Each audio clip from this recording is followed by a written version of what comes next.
This is Optimal Health Daily, episode 1276. The Hunger Games. Is Being Hungry Bad? By Ben Greenfield of bengreenfieldfitness.com, and I'm Dr. Neil. Welcome back to Optimal Health Daily, where I read to you from the best health and fitness blogs on the planet, from a bunch of different authors, and always with permission from the sites. And on Fridays, I do something a little different. I answer your questions. You can send me a question by emailing one to health@oldpodcast.com, or you can send in your audio question by going to oldpodcast.com/ask. All right, and with that, let's jump right in and hear today's article and continue optimizing your life. The Hunger Games. Is Being Hungry Bad? By Ben Greenfield of bengreenfieldfitness.com. The other day, I was doing an indoor bike workout while watching the 1993 replay of the Hawaii Ironman triathlon. A portion of the video was devoted to Chucky V, the crazy 1990s bad boy of triathlon who sported a mohawk and actually got banned from racing in Ironman Hawaii due to some controversial race antics. As Chucky is standing on the road, stuffing his face post-workout, he jokes through mouthfuls, "The only thing that sucks about eating is having to take time to breathe." How about you? Are you constantly hungry? Do you finish one meal and immediately begin thinking about or planning your next one? And is being hungry all the time like this bad, or means something is wrong with you or your physiology? Why you get hungry. When you eat, the fat cells in your body release a hormone called leptin. Increased levels of leptin reduce your desire and motivation to continue eating or eat more. Within a few hours after you've finished eating, your leptin levels drop, and this drop in leptin causes a release of a different hormone, ghrelin, which is released by your stomach and pancreas and makes you feel hungry.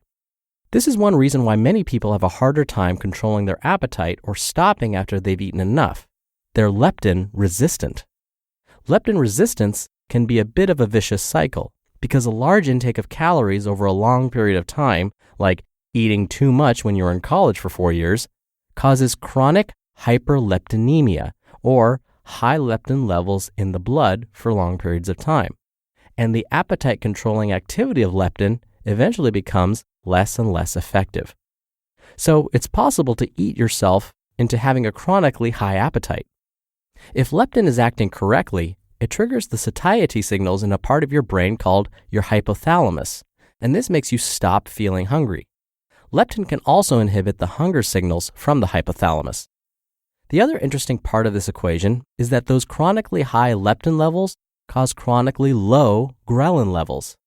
This makes your hypothalamus hypersensitive to ghrelin, so that when small amounts of ghrelin are released, you get very hungry very fast. In addition to spending much of your life eating too much, other lifestyle choices that can cause a leptin-ghrelin imbalance include lack of sleep, stress, and, even if you're not overeating, eating hyperpalatable foods such as processed or packaged foods that were designed to be addictive. Potato chips, anyone? So is leptin resistance all that can make you hungry? Absolutely not. Other reasons you get hungry include 1. Expecting yourself to be hungry. A 1998 study showed that the memory of what you've eaten actually accounts for a significant portion of your hunger, and being full is partially a matter of recalling whether you've eaten a meal appropriate for the occasion. For the same reason that you might be reluctant to eat dinner foods like spaghetti or steak for breakfast, you may simply feel full after meals because you expect to be full. And you may simply get hungry because you expect to get hungry, which may be why frequent snackers have such a hard time switching to eating 3 times a day. 2. Changing your weight significantly. There is a theory called the set point theory that suggests that your body has a specific weight range in which it is comfortable, and this is usually somewhere around 10% of your body weight. So, if you weigh 200 pounds, you have a 20-pound range and can generally avoid any intense hunger pains if you're at 190 pounds or above. But whether due to genetics or an internal "help, I'm starving" signal, when you venture too far outside your set point, your body seeks homeostasis and begins adjusting your metabolism to maintain weight. And part of this adjustment can include craving food. 3. Burning lots of calories. Let's face it, whether due to a naturally high metabolism, I've personally been tested and I burn 2,500 calories a day just lying on the ground, and or due to extremely high amounts of activity, like you're an Ironman triathlete, like my Chucky V example, your body just needs more nutrients and more calories to keep from self-cannibalization. 4. Having a dopamine or serotonin deficiency. Chronic use of antidepressants or selective serotonin reuptake inhibitors or SSRIs, in addition to a very low-fat diet, inadequate protein intake, or a high-stress lifestyle, can all lead to disruptions in brain neurotransmitters that help to control cravings or help you be more satisfied or happy with the foods that you do eat. Finally, due to our inherent survival mechanisms, just the sight or smell of food can make you hungry, even if there's no physiological need for calories or nutrients, which is why buffets can be a very risky experience if you're limiting calories. So is hunger a bad thing? First, it's important to understand that in a normal situation, the leptin-ghrelin interaction and the hunger it produces is completely necessary for your survival. Starting from the time when you were a baby, if you never got hungry, you'd have very little incentive to eat. No eating would mean no nutrients or calories, which severely limits your growth and survival. But if there's no physiological need for hunger, and you have ample energy stores from food or your own fat stores, then there's probably something wrong if you're constantly hungry. And here's what I'd recommend you do. 1. Resensitize yourself to leptin. Try 4 to 8 weeks of completely changing your lifestyle and eating patterns that may be contributing to leptin resistance. Here are some ways to do it. Avoid fructose sugars. They tend to be a real trigger for leptin resistance. Exercise in moderation. No stressful marathon workouts necessary. Control stress and cortisol. I recommend a stress-relieving activity like regular nature walks or yoga. 2. Avoid hunger triggers. Certain eating patterns and foods have been proven to be correlated with higher amounts of hunger. Here are some tips for controlling those triggers. Keep sweets and snacks out of the house or hidden in opaque containers. When you're eating, keep any extra food on the countertop or put it away, like in the fridge, before you begin your meal. Avoid higher carbohydrate or fast sugar release foods that spike the blood sugar and cause a hunger response very soon after a meal. And limit your options by having small amounts of simple, real, raw foods around the house. No big Costco variety packs or easy-to-grab cans and bags. 3. Know what you ate. As mentioned earlier, food memory and knowledge of calories consumed is enormously helpful in controlling hunger. So try keeping a food log. I personally log all my food for my clients. The way I do it is I have a free private blog on posterous.com. Then I just send a daily email with what I ate and it auto-posts to that blog. Or you could use photos. Diet Snaps is a great app for taking food photos and recording what you ate if writing isn't your thing. Now, it's almost impossible to keep track of food and calories if you're snacking 5 to 10 times a day, as many nutritionists sadly suggest. Instead, just eat 2 to 3 square meals, and then if you have a workout, only eat either before or after the workout. And then make your own food. The less you dine out at restaurants or have other people prepare your food or eat out of packages and containers, the easier it will be to keep track of and know what you ate. Summary.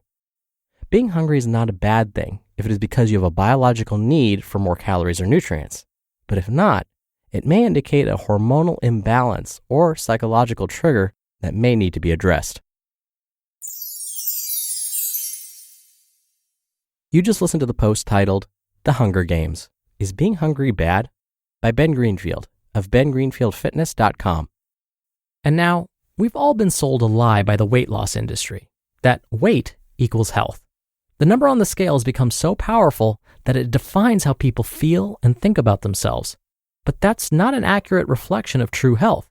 That's why we love using FitTrack's Dara Smart Scale. For me, health isn't about weight. It's about consistency.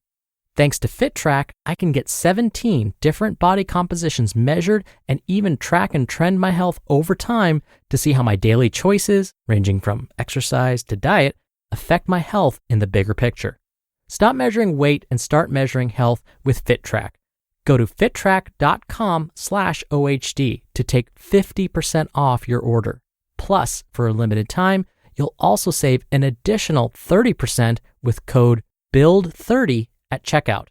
That's FITTRACK track.com/OHD to save 50%, plus get an additional 30% off your order with code BUILD30 at checkout. Don't miss out on this amazing limited time offer. fittrack.com/OHD with code BUILD30 at checkout. 10 or 15 years ago, we really didn't have a good understanding of what leptin and ghrelin, these hormones that Ben mentioned, really were all about. But he's right that what we know so far is leptin helps you eat less, while ghrelin, I kind of think of it as like the gremlin inside you, if it helps you remember, wants you to eat more. And like Ben said, the fact of the matter is, it's not that we don't make enough leptin or that some people don't make enough leptin. What happens often is people make plenty of leptin, but for some reason their cells stop responding to it, which means they never get the signal that they should stop eating. Now you might be thinking, can I go out and get tested for this? I think that might be my problem.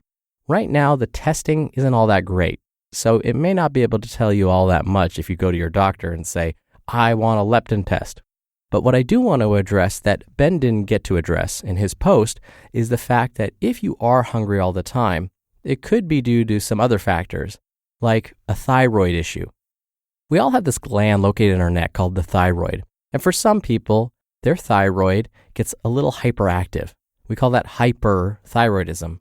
And when that happens, because the thyroid helps control our metabolism or how many calories we burn in a day, that could mean that the person's going to feel hungry a lot because they're burning so many calories. Their body says, hey, I need more fuel all the time. So if you are hungry all the time, it may be worthwhile to get checked for hyperthyroidism. For others, it may signal something like diabetes. Constantly feeling hungry even after you just ate, not feeling satisfied. These are also symptoms of diabetes. And so if this is the case, you may also want to talk to your doctor to have them check your blood sugar levels and or your blood insulin levels. But if everything checks out okay and you're still feeling hungry, then yeah, it might be a good idea to change your lifestyle in some way and definitely look at the quality of your diet. If you're eating protein-rich foods, a diet that's moderate to high in fiber, chances are you're going to blunt some of that hunger that comes along with eating right after a meal. That's because protein tends to satisfy, same with fiber. But if your diet is full of simple carbohydrates or processed foods, those often contain less fiber, for example. They spike your blood sugar, which then leads to that crash, which is going to make you feel hungry really soon after you eat. All right, that's it for today. Thank you for listening. Thank you for being a subscriber to the show. Hope you have a great rest of your day, and I'll see you here tomorrow where your optimal life awaits.